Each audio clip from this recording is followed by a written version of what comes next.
Hi everyone, it's Deb from Global Travel and Medical here. Just coming to you with an update on what's going on in the world of the NHS, healthcare and A&E. Okay, so on the BBC website and in the newspapers this week, we've found lots again about A&E waiting times. This seems to be the pattern. But this isn't just an issue now that's dealt with in winter, i.e. winter pressures. Far from it. It seems to be all year round pressures. And from working in the health service and particular A&E, this used to be just something that happened between sort of November, December, January kind of time, easing off a little in February, March, and then, things petered out. Not anymore. It tends to be winter pressures all year round. What with the difficulties with discharging patients being one of the main problems, lack of social care and support for the vulnerable, the elderly and people who need to be discharged being another, we seem to be on this never-ending cycle and merry-go-round of, what can we do about NHS care? So, on the subject of A&E, I was reading on the NHS website about some of the targets that the government are aiming for in order to reduce waiting times in A&E and reduce the 18-week wait to be seen by a consultant. NHS England have sort of deemed it an idea that you're only to be seen by the GP and you don't need to see the consultant in that instance. So that you can, get your test done, be seen quicker, etc., etc. Good idea on paper. However, most of the time, people's tests are fine, it's not a problem. But then you've got those whose tests are positive and maybe it's for cancer or something else that's urgent, and people will need to be seen, need an intervention, a deeper test like taking a sample of a tumour, for example, or an exploratory operation or laparoscopic approach. And all those things require a hospital bed, sometimes a general anaesthetic as well, or at least sedation. So that means anaesthetist, specialist nurses, specialist care. That's while taking up a bed. Beds that aren't available because we've got a backlog. Beds that are waiting for patients who are in that backlog in A&E for 1, 2, 3 days. Okay, so we're back on the merry-go-round. So at the bottom of it all, what are the reasons of a failure to discharge a patient home? Well, they can be many, and it's all down to individual issues with that particular patient, but we can cluster some of those reasons together. For example, lack of support at home. If a patient doesn't have family nearby, say that family's on holiday or they're away somewhere or they're absent, for whatever reason, that patient doesn't get care at home.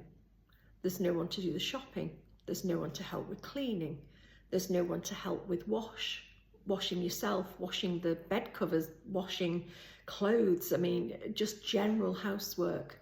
Because older people, especially if they've had lots of falls, if they've got other conditions going on, diabetes, inflammatory problems, maybe joint problems as well, they are more prone to having more and more hospital admissions once they start falling or once they start having lapses with keeping a close eye or control of their general condition.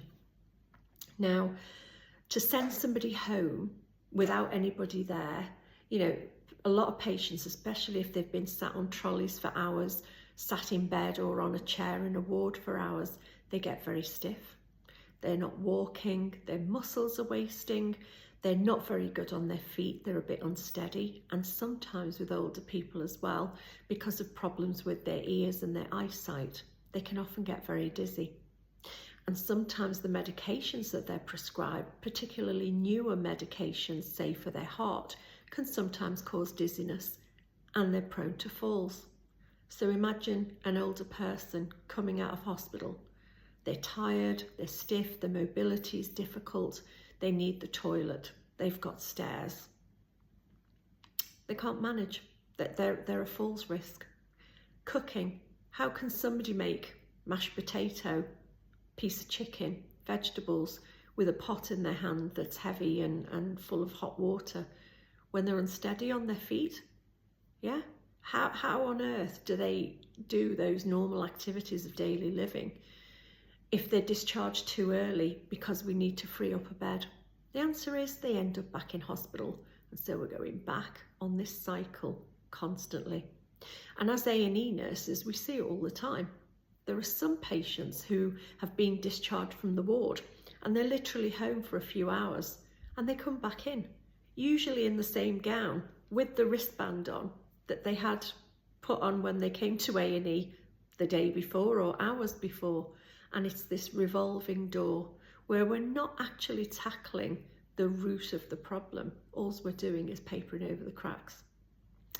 When I was a student nurse and a newly qualified staff nurse, patients didn't go home or onto the convalescent hospital or convalescent home until they were fully capable of coping with their activities of daily living. So an occupational therapist and a physiotherapist would visit that patient's house. They would see what kind of implements they may need to help them to carry a pot, to tip the kettle, you know, like a little cage it was for switching on the electric kettle and filling it with water from a jug, so they didn't have to carry a heavy kettle to the tap and fill it up and carry it back again. There were things they put in place that they could see was happening in the patient's home that would make their life easier. Easy grip handles, easy grip things to iron, you know, implements and stuff. The physios would also make sure those patients had muscle build up so that they could walk, so they could be steady, so that the house was rearranged so that patients wouldn't fall over when they got home, you know, catching their Zimmer frame or whatever on the corner of a mat or a carpet. We don't have those anymore. So patients are just being sent home or back to a nursing home, just having the bare bones done. So not a thorough assessment, no chiropody services. So their feet, their toenails are like claws, literally. Their feet are flaky and sore. They even might have cellulitis, which is inflammation of the tissues of the leg. They're in pain. Their skin is weeping. They are in a really bad way. And all that's happened is they've come into A&E, come into hospital, had some blood tests, had some quick interventions, maybe some antibiotics, off you go home again. So this constant, you know, dealing with the symptom rather than the cause is not what we used to have in our NHS. We used to have a really thorough, robust service where patients did not go home without help and support. Even in the GP surgery, there would be chiropody services. Even in the home, there would be home physio visits. There would be district nurses, district enrolled nurses, district nursing auxiliaries, now called healthcare assistants, who were there at different times of the day, sometimes 4 times a day, twice a day, once a day, whatever. And they would liaise with the family and be there for the patient.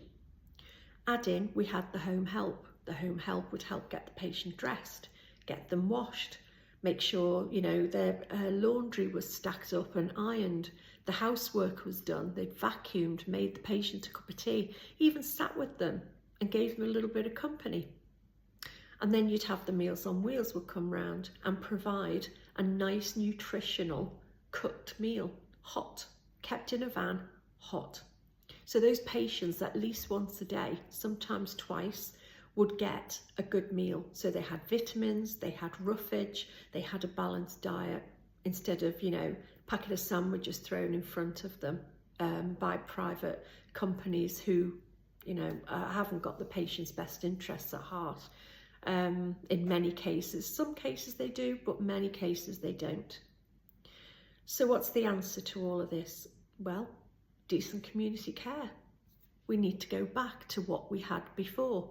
Yes, we can modify services, and I'm not saying that, you know, the good old days were the best, But I will say this, when I was working in the health service in the 80s and 90s, our health service was amazing. Those patients got excellent care. Our elderly were given excellent care. They were given the support to stay in their homes and live their lives. Now we don't have that.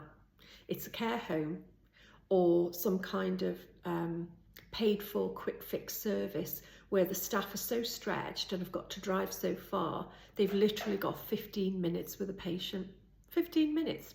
So that's a quick cup of tea, a packet of sandwiches, and that's all that patient will see all day. What happens is the patient then becomes dehydrated, malnourished, weak. They just sit around in a chair, they're in pain, they can't reach their tablets. Next thing you know, carer comes in, the old person's on the floor, had a fall because they've tried to get up to use the toilet, or they've passed out because they've had a hypo, because they're not eating and they've had insulin, or they're metformin tablets for type 2 diabetes, whatever it is, there's nobody there to keep an eye on them. So what happens? They're back on the merry-go-round. We're back into A&E again, being seen by the doctors, tests done, shoved on a trolley in the corridor, which is not a designated treatment area, even though the hospital trust will change the forms, change the dress up, shall we say, the area, and put an oxygen cylinder and mask and a suction machine in the corridor and designate it a clinical area. It's not a clinical area at all. This is just fudging the numbers, you know, making out legally that it's part of the hospital. It's part of the hospital, but it's a corridor. It's not a clinical place to be. So then the patients go to the ward. They're still in bed. They're still sat down. They might have the physio walking them up and down the ward 1 or 2 days.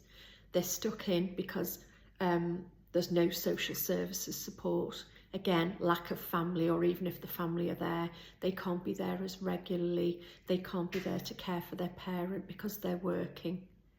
So the patient gets discharged home again, and so on and on and on it goes. This seems to be the way forward. If we're not treating our patients properly when they first come to hospital, i.e. their feet are in a state that they can walk on them, that they haven't got long toenails, that they haven't got horrible dry skin that's making their feet sore and bleed, yeah, that they've got proper footwear, that they can actually weight bear, that their knees and their joints and their muscles are being exercised because the district physio is coming to see them. That's gone. So nobody is there making sure that old people don't become apathetic and get them up, get them moving. Depression in the elderly is very, very common, but never discussed. Many old people are put on antidepressant medication when they don't need that. A lot of them are lonely, very, very much on their own.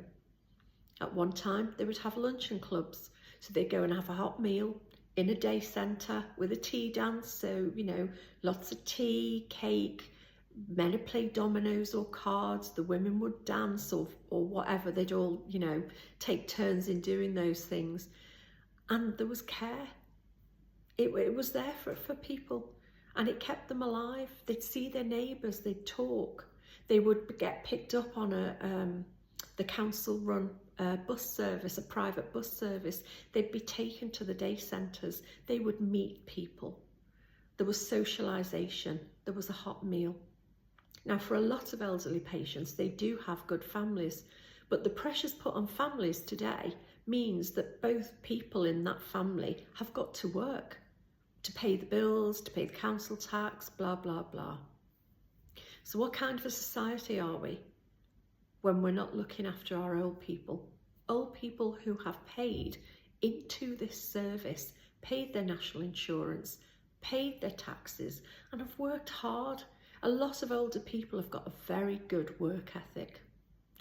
Our elderly and our disabled people need that care. They need these services reinstating. I would love to do a study and have an old school ward or convalescent hospital next to a hospital with services that we had in the 1980s and 90s compared to what we have today. I'd be very, very interested to see how that would pan out and what the results would be. Thanks for listening, and I'll catch you next time.